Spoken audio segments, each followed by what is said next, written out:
Mi familia declaró en mi contra y perdí a mi hija.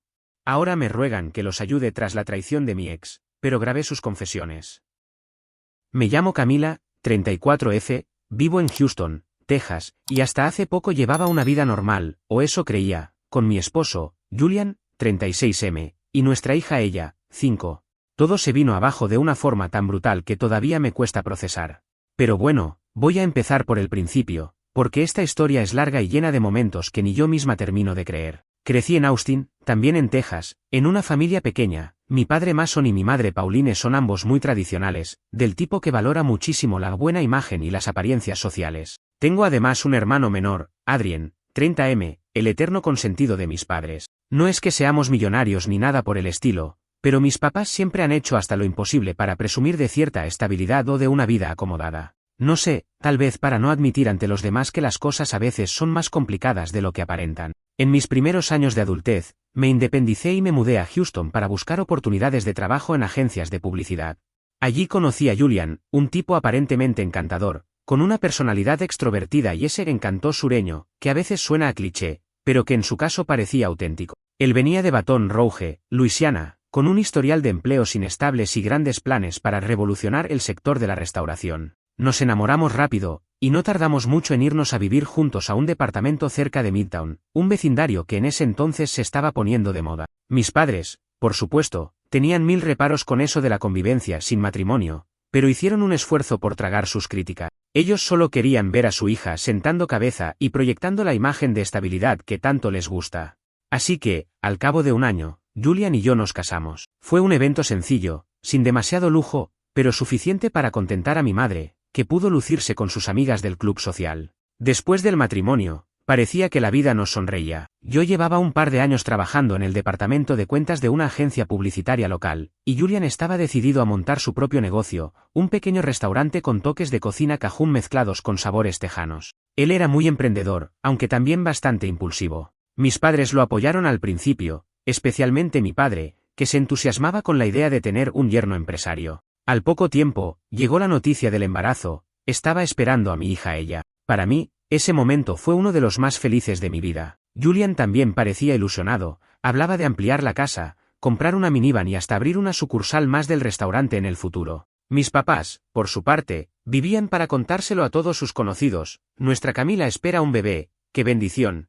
Me hacían sentir como si finalmente hubiera logrado algo digno de su orgullo. Sin embargo, mientras mi panza crecía, Julian empezó a mostrar una cara que yo no conocía. Era detallista a ratos, sí, pero luego se volvía irritable, impaciente, y hasta despectivo con mis opiniones. Llegué a pensar que era el estrés del futuro negocio y la presión de convertirse en padre. Mis padres me aconsejaron que no hiciera olas y que me centrara en descansar y cuidar mi salud. Para colmo, en mi agencia no me ofrecieron la mejor de las licencias de maternidad, y Julian hizo hincapié en lo mucho que necesitaba mi ayuda para organizar la contabilidad de su nuevo restaurante. Al final, decidí dejar mi trabajo en la agencia para dedicarme por completo a la llegada de ella, y supuestamente, a ayudar con el proyecto de Julian. Como muchos sabrán, renunciar a tu independencia económica no es fácil, y en mi caso fue un salto al vacío. Pero mis padres creían firmemente en el modelo donde la madre cuida de la casa y el padre trae el dinero. Yo misma llegué a pensar que ese era el plan ideal. Craso error.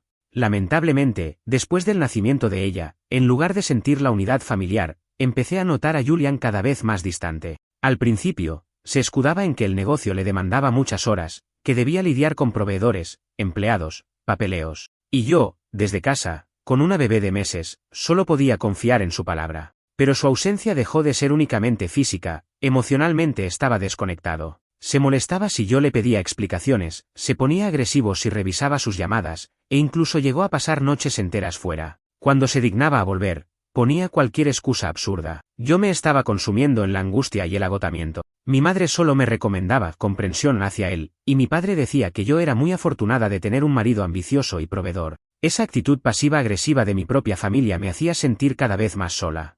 Por un momento, pensé que me volvía loca, que tal vez era yo quien estaba exagerando. Pero mis sospechas comenzaron a crecer, ¿y si Julian me estaba engañando? ¿Por qué evitaba estar conmigo y con la niña, justo en el momento que más lo necesitábamos? La gota que colmó el vaso llegó cuando ella cumplió 3 años, y todo explotó de la peor forma posible. Pero lo peor no fue solo descubrir la traición de Julian, sino también la forma en que mi propia familia, sí, esos que deberían apoyarme sin condiciones, decidió hacerme a un lado, poniéndose de parte de él en el momento más crítico de mi vida. Aún no sabía que vendría una batalla legal que me dejaría marcada, y que, increíblemente, me iba a arrebatar a mi hija. Después de ese accidentado cumpleaños de ella, todo se convirtió en una pesadilla. Julian se llevó a nuestra hija a casa de sus padres, a las afueras de Conroe, dejando claro que yo no era bienvenida mientras no cambiara mi actitud. Cuando intenté contactarlo, solo recibía respuestas frías o mensajes evasivos. Me decía que necesitaba tiempo para reflexionar sobre nuestro matrimonio, y que, por ahora, prefería que ella se quedara con él y sus padres. Yo estaba desesperada, llamando a mi madre Pauline para pedirle consejo, pero sus reacciones me dejaban pasmada. Camila, no presiones a Julian, se va a cansar si sigues con tus reclamos. Además, no olvides que sus padres han invertido en su restaurante. Tu suegro puede ponerse en tu contra si te comportas así. Así hablaba ella, dejando entrever que prefería no enemistarse con mi suegro James y mi suegra Nora, una pareja con bastante poder económico, en lugar de velar por mi bienestar o el de ella. Mi padre Mason tampoco me apoyaba mucho, repetía el mismo discurso de no hagas olas y concéntrate en mostrarte serena. Mientras tanto, mi hermano Adrien, que trabajaba en una compañía petrolera en Midland, apenas me mandaba un par de mensajes en plan, ánimo, sis, ya se resolverá. Me sentía profundamente sola.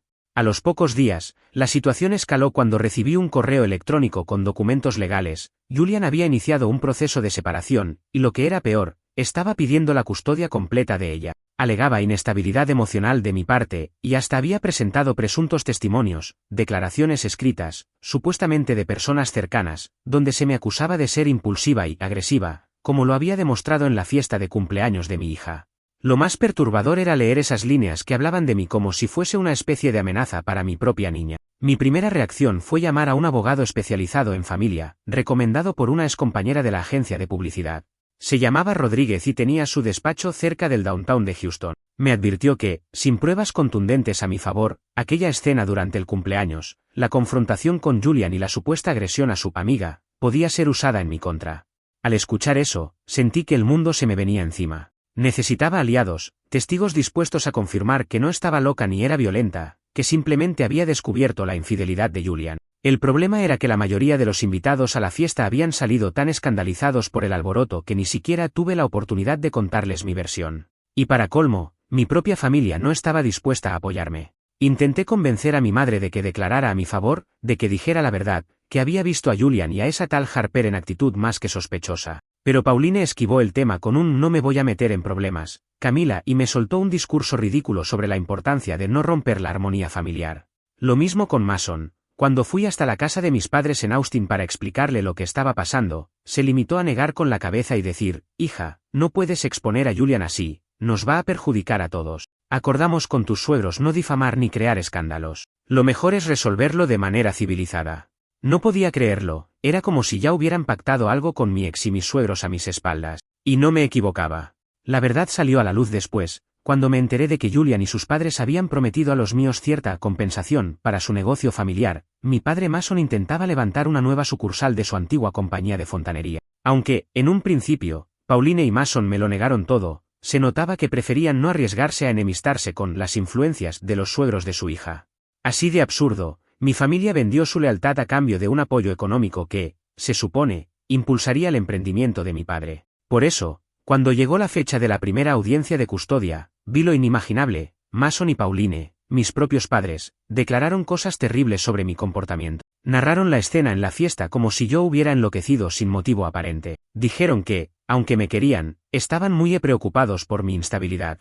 Incluso Adrien, que apenas había aparecido en toda esta historia, escribió una declaración escrita donde supuestamente confirmaba que yo era inestable desde niña. Él, que ni siquiera había estado el día del cumpleaños, fue demoledor. Yo me sentí como si recibiera un puñetazo en el estómago cada vez que abría la boca alguno de ellos. Mi abogado y yo intentamos contrarrestar sus palabras señalando lo obvio, tenían un claro conflicto de intereses, pues estaban recibiendo promesas de parte de mis suegros, pero sin pruebas concretas, todo se quedaba en meras conjeturas. Julian, por su parte, lucía tranquilo, impecable con su traje y su cara de pena fingida. Hago esto por el bien de ella, decía sin inmutarse. Para rematar, la abogada de Julian sacó a relucir supuestas facturas de un tratamiento psiquiátrico que me inventaron. Argumentó que yo había acudido a terapia por graves ataques de ansiedad antes de casarme, lo cual era una total distorsión de la realidad. Lo único que hice fue ver a un psicólogo durante un par de meses para manejar el estrés laboral, nada grave ni secreto. Con esa narrativa, me pintaron como alguien potencialmente peligroso para la niña. Llegó el día en que el juez decidió, de forma provisional, otorgar la custodia primaria a Julian y decretar que yo solo podría ver a ella en visitas supervisadas hasta que el proceso concluyera.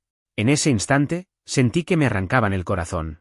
No podía concebir la idea de separarme de mi niña. Ella, que siempre había estado conmigo, se quedaría con su padre, el mismo que me había traicionado y que ni siquiera se hacía cargo de ella cuando estaba en casa. Pero lo peor fue ese sentimiento de traición absoluta al ver a mi familia abrazando a Julian fuera de la sala, como si lo apoyaran en su gran victoria. Fue un golpe demoledor, un dolor insoportable que no sabría describir. Salí de la corte temblando, sin fuerzas, llorando de rabia. Todavía intenté aproximarme a mis padres para entender por qué, pero ellos se excusaron diciendo que no tenían opción y que sería mejor que tomara terapia y me calmara. Esa noche, volví sola a mi casa, que me parecía inmensa y vacía sin ella. Me senté en el sofá y lloré hasta quedar exhausta. Tenía claro que no pensaba rendirme, mi vida giraba en torno a mi hija. No iba a permitir que se quedara con Julian y su familia por siempre, pero estaba desorientada, no sabía qué estrategia seguir, y desde luego no podía imaginar la forma en que, tarde o temprano, surgiría una oportunidad de exponer toda esa mentira, una oportunidad para poner fin a esta pesadilla y recuperar a ella. Tras aquella primera resolución judicial que me dejó sin la custodia de ella, me sumí en una rutina solitaria y sofocante. Vivía en la misma casa donde antes convivíamos Julian, nuestra hija y yo, pero ahora reinaba el silencio. A veces sentía la necesidad de romperlo gritando o llorando, porque el vacío se hacía insoportable. Sin embargo, tenía que armarme de valor y volver a la carga, necesitaba pruebas que desmontaran esa farsa de agresividad e inestabilidad con la que me habían pintado. Y, sobre todo, necesitaba un plan para recuperar a mi hija. Empecé por buscar trabajo. Mi experiencia en publicidad seguía siendo valiosa, así que tras mover varios contactos, logré algo en una pequeña agencia local. No era el gran sueldo que anhelaba, pero al menos me aportaba independencia económica y me mantenía ocupada. Mientras tanto, el abogado Rodríguez preparaba la estrategia para la siguiente audiencia, que se celebraría en unos meses. Me insistía en que si quería dar un vuelco al caso, debía demostrar que Julian y mi familia habían falseado pruebas o mentido bajo juramento. Mira, Camila, me decía con aire serio, la próxima cita en la corte no promete ser muy distinta si no presentas algo que contradiga sus testimonios. ¿Hay alguien que pueda declarar a tu favor y que sea imparcial?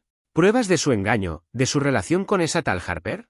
Me daba rabia no poder responder con un sí rotundo. La mayoría de mis conocidos se había esfumado tras el escándalo familiar, y mis padres se habían encargado de propagar esa idea de que yo era una madre desquiciada. Sin embargo, recordé un detalle. Manon, una compañera de la agencia donde trabajaba antes de casarme, estuvo en el cumpleaños de ella. Se fue corriendo cuando empezó el griterío, pero quizás alcanzó a ver algo. La contacté y quedamos en una cafetería próxima a mi trabajo.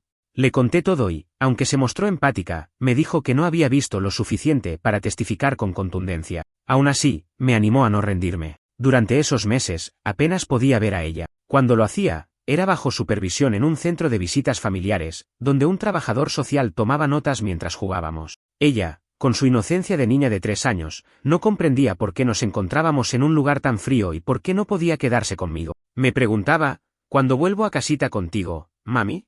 Cada vez que la oía, sentía el corazón partirse en 1000 pedazos. Mientras tanto, mi familia no daba señales de arrepentimiento. Seguían apoyando a Julian, tal como lo dictaba su pacto implícito con mis suegros, James y Nora. El gran error de mis padres, sin embargo, fue creer a ciegas que ese respaldo económico estaría garantizado. Por lo que me llegaba a oídos, en rumores, comentarios de antiguos amigos, el negocio de fontanería de mi padre no despegaba como él esperaba. Encima, en lugar de recibir dinero de mis suegros, parecía que James apenas les daba largas y promesas ambiguas. Aún así, Mason y Pauline continuaban mostrándose incondicionales con Julian, quizás para no perder la mínima posibilidad de conseguir fondos. No obstante, una noche recibí una llamada de mi hermano Adrien, el mismo que había presentado aquella declaración en mi contra. Su tono de voz era tenso, casi tembloroso. Decía querer reunirse conmigo porque necesitaba contarme algo importante sobre Julian y el negocio de papá.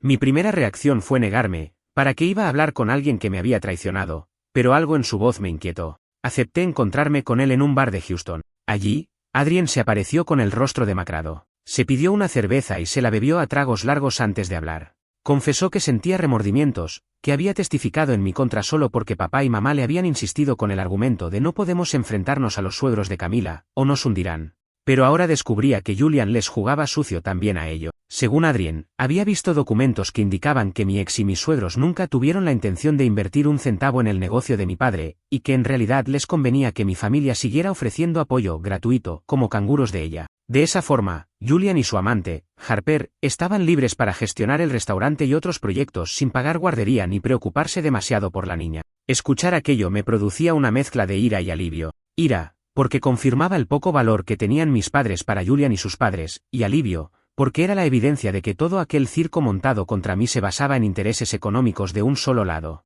Adrien, ante mi silencio, me pidió disculpas y, con voz avergonzada, confesó que estaba dispuesto a testificar sobre lo que sabía. Sin embargo, temía las repercusiones legales de desdecirse de su testimonio anterior. Le expliqué que mi abogado necesitaba pruebas concretas, correos, mensajes, algo que mostrara cómo mi familia había sido manipulada, o cómo ellos mismos se dejaron manipular voluntariamente. Él asintió, dudando un instante. Me reveló que en el correo de mi padre había varias comunicaciones con James donde se hablaba abiertamente de los beneficios que supondría descreditarme en la corte. También existían mensajes de Mason hacia Julian, exigiendo cumplir con lo prometido. Adrien dijo que creía poder acceder a esa correspondencia, pues tenía la contraseña de mi padre por un asunto familiar de hacía tiempo. Lo único que le pedí fue que tuviera cuidado y que no me diera falsas esperanzas. Esa noche, salí de aquel bar con el corazón palpitante. Si Adrien podía conseguirme capturas de pantalla de esos correos, tendría por fin algo sólido. Aún así, decidí ir un paso más allá. Empecé a grabar mis conversaciones con él y, sobre todo, con mis padres, cada vez que uno de ellos me llamaba. Sabía que en Texas la ley de un solo consentimiento me permitía grabar las conversaciones en las que yo participara sin avisar a la otra parte. No me enorgullecía la idea, pero me encontraba en un punto donde mi prioridad absoluta era mi hija, y estaba dispuesta a lo que fuera para recuperarla. Pasó alrededor de una semana antes de que Adrien me llamara de nuevo. Tenía varias capturas de pantalla que mostraban, sin lugar a duda, cómo mi padre, Mason, y mi madre, Pauline, habían pactado con James manipular sus testimonios en la audiencia de custodia a cambio de una recompensa que, en realidad, nunca llegó. El lenguaje era explícito. Leía atónita frases donde mi padre le reclamaba a James: nuestra hija cumplió su parte, no aceptó testigos a su favor, y ahora queremos la suma acordada. No pude evitar que se me humedecieran los ojos de rabia al ver cómo se refería a mí como si fuera una pieza de un juego sucio. Pero eso no fue todo. También encontré mensajes en los que Julian le decía a James: mientras la familia de Camila cuide a ella, Harper y yo tenemos vía libre para enfocarnos en lo nuestro. Se refería a viajar para explorar la idea de abrir otro local en Dallas. Todo calzaba. Necesitaban que mi familia siguiera con la esperanza de recibir dinero, para que ella se quedara con mis padres y no con Julian ni con una niñera pagada. Así ellos podían vivir su romance sin preocuparse de la niña ni de un gasto extra. Aquello era repugnante. Sin embargo, al mismo tiempo, significaba que por fin tenía las pruebas que necesitaba, la evidencia de que mi familia y mi ex me habían incriminado falsamente por motivos egoístas. Inmediatamente se lo mostré a mi abogado. Quedó atónito. Teníamos no solo las capturas de pantalla, sino también varias grabaciones de audio en las que mis padres reconocían haber declarado en mi contra para complacer a los suegros y no perder sus contactos. Rodríguez me aseguró que esto cambiaría totalmente el panorama en la próxima audiencia y que, con un poco de suerte, el juez no solo revertiría la decisión de la custodia, sino que además podrían abrirse causas por perjurio. Esa noche apenas dormí. Estaba ansiosa, esperanzada y con un rencor terrible hacia mi familia, sí, pero decidida a usar todo aquel material para recuperar a ella. No imaginaba que, apenas unos días después, sería mi propia madre quien me llamaría para rogarme que la ayudara. Se habían enterado de que Julian y Harper se fugaban a Dallas por tiempo indefinido, dejando a ella de forma permanente con los abuelos paternos, y que James no pensaba darles ni un solo dólar a los míos.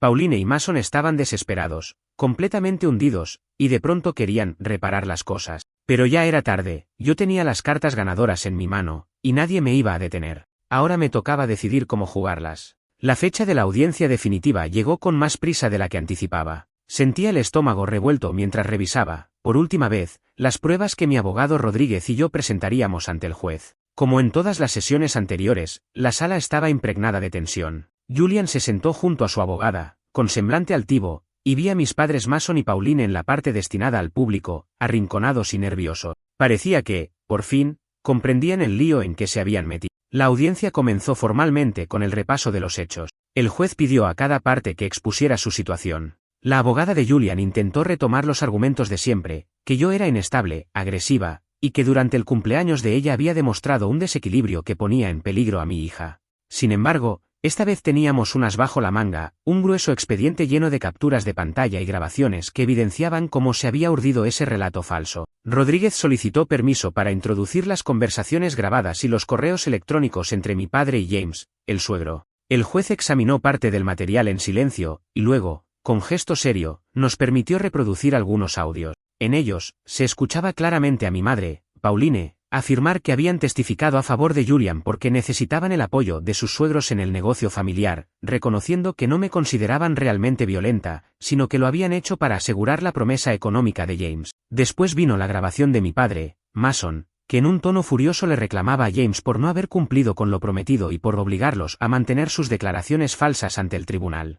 Los ojos del juez se abrieron con asombro, y, de vez en cuando, fruncía el ceño al comprobar la manipulación que flotaba sobre el caso. Cuando llegó el turno de las capturas de correo, Rodríguez leyó en voz alta fragmentos donde se describía un acuerdo para mantenerme al margen de ella. Se dejaba clarísimo que Julian y Harper pretendían mudarse a Dallas, dejando a mi hija con los abuelos en Conroe, mientras mis padres, con la esperanza de recibir dinero, supuestamente cuidarían a ella buena parte del tiempo. El objetivo final, que ni Julian ni Harper se ocuparan de la niña, por conveniencia. Aquello, además de ser moralmente reprobable, contradecía por completo el discurso de que él era el padre responsable. El juez, visiblemente molesto, dirigió la mirada a mis padres y les preguntó si deseaban rectificar o añadir algo. Pauline se levantó con la voz temblorosa, admitiendo entre sollozos que me habían vendido en un intento de mantener buena relación con los suegros y no perder a mi hija por completo. Mi padre, más tenso, reconoció que había mentido para obtener el financiamiento de su negocio, pero que en realidad nunca presenció una conducta peligrosa de mi parte. Eso último destrozaba el pilar principal de la defensa de Julian, la supuesta inestabilidad mía que mi familia decía haber presenciado. Por un momento, sentí compasión al verlos tan asustados, pero luego recordé la angustia de no poder ver a mi hija libremente y el calvario de haber sido señalada como una madre loca. Era la consecuencia de sus actos, no la mía. La abogada de Julian se esforzó en replicar, argumentando que todo ese material había sido obtenido sin consentimiento y que no podía ser admitido. Rodríguez, no obstante, precisó que en el estado de Texas existe la ley de consentimiento de una parte para grabaciones, y que yo, participante directa de las conversaciones, había autorizado tales registros. El juez evaluó brevemente la cuestión legal y decidió que las pruebas eran admisibles. Fue entonces que Julian intervino personalmente, con el rostro color ceniza, intentando minimizar lo que se escuchaba. Aseguró que yo seguía siendo inestable y que todo era una trampa para desprestigiarlo. Pero su discurso tenía escaso peso comparado con la contundencia de los correos y las confesiones de mis padres. El juez le preguntó por qué, si de verdad era un padre tan responsable, había contemplado mudarse y dejar a la niña mayormente con sus abuelos. Julian, acorralado, tartamudeó algo sobre planes de expansión del restaurante y no querer molestarme. A esas alturas, la falta de coherencia en sus explicaciones era evidente. Después de un receso de unos minutos para deliberar, el juez regresó con gesto firme y emitió su decisión. Se revocaba la custodia primaria que se había otorgado a Julian debido a la evidencia de engaño y manipulación en el testimonio previo. Se me concedía la custodia completa de ella, con la posibilidad de establecer un régimen de visitas para Julian, sujeto a supervisión temporal, mientras se evaluaba la adaptación de mi hija a esta nueva situación. El juez dejó abierta la posibilidad de investigar posibles cargos de perjurio contra Julian, mis padres y cualquiera que hubiera mentido bajo juramento, aunque esa parte quedaría en manos de la fiscalía correspondiente. En ese instante, sentí que un peso gigantesco desaparecía de mis hombros. Miré hacia mi abogado, quien me ofreció una sonrisa discreta, y noté que mi madre bajaba la cabeza con lágrimas. Mi padre, petrificado, comprendía por fin las consecuencias legales que podrían caerle encima. Julian, sin atreverse a mirarme a los ojos, siguió discutiendo con su abogada en voz baja, consciente de que su plan se había desmoronado. Salí de la corte directamente rumbo a la casa de mis ex-suegros en Conroe, donde se encontraba mi hija. Con la orden judicial recién emitida, y acompañada de un oficial designado, solicité que me la entregaran. James y Nora abrieron la puerta con caras largas, les mostré el documento y no tuvieron otra opción que acatarlo. Cuando por fin tuve a ella en mis brazos, la niña se agarró a mi cuello y me miró con unos ojitos brillantes, llenos de emoción. De mi boca solo salía, mi amor, mamá está aquí, y no te voy a soltar nunca más. Fue un reencuentro conmovedor. Conduje hacia mi hogar, donde la habitación de ella la esperaba intacta. Sentí que, por fin, volvíamos a ser una familia, aunque solo fuéramos ella y yo. Esa primera noche juntas la acosté, le canté la canción que solía entonar cuando era bebé y la vi quedarse dormida con una paz que hacía meses no veía en su carita. Con el paso de las semanas, fui adaptándome a mi nueva vida. Retomé mi trabajo en la pequeña agencia publicitaria y negocié horarios más flexibles para poder pasar más tiempo con mi hija. Julian, según supe, vendió el restaurante y se marchó a Dallas junto con Harper, tal como planeaba. Intentó apelar la custodia, pero no le resultó fácil tras la cantidad de pruebas en su contra. De momento, tiene derecho a visitas supervisadas, aunque rara vez acude, alegando que le cuesta verlo todo perdido en Houston.